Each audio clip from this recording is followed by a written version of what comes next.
তোমাদের রানী ধারাবাহিকের আজকের পর্বে আপনারা দেখতে পারবেন যে দুর্জয় আর রানীর গায়ে হলুদের অনুষ্ঠান শুরু হয়। তখন আনিশা মনে মনে বলে, আজকে আমার গায়ে হলুদ হওয়ার কথা ছিল, সেই জায়গায় তোমার হচ্ছে রানী। খুব আনন্দ হচ্ছে তোমার। আমার জীবনের সব আনন্দ কেড়ে নিয়েছো তুমি, আমার আশপাশটা শূন্য করে দিয়েছো তুমি।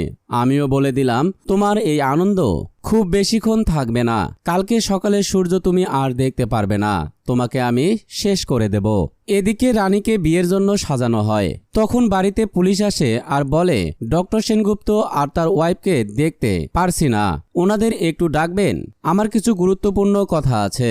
তখন জয়ের বাবা বলে, কি কারণে কথা বলবেন, যদি একটু বলতেন।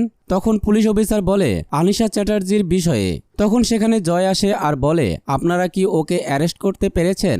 তখন পুলিশ অফিসার বলে, আনিশাকে আমরা অ্যারেস্ট করতে পারিনি বটে, তবে আনিশার ব্যাপারে একটু ক্লু পেয়েছি। আনিশা নিজের মাথার চুল কেটে বয়েস কাট করে ছেলে সেজে ঘুরে বেড়াচ্ছে। তবে আপনাদের একটা কথা বলে রাখছি, কোনো ছেলে দেখলে যদি বিন্দুমাত্র সন্দেহ হয় তাহলে আমাকে ইনফর্ম করবেন। তখন আনিশা মনে মনে বলে, আমাকে অ্যারেস্ট করার সময় পাবেন না অফিসার, তার আগে আপনাকে রানীকে নিয়ে শ্মশানে যেতে হবে। এদিকে দেবু এসে রানীকে সবকিছু খুলে বলে। তখন রানী বলে, আনিশাদি পুরুষের বেশে আমাদের মাঝে আছে। এদিকে রিতম আনিশাকে টানতে টানতে ঘরে নিয়ে আসে।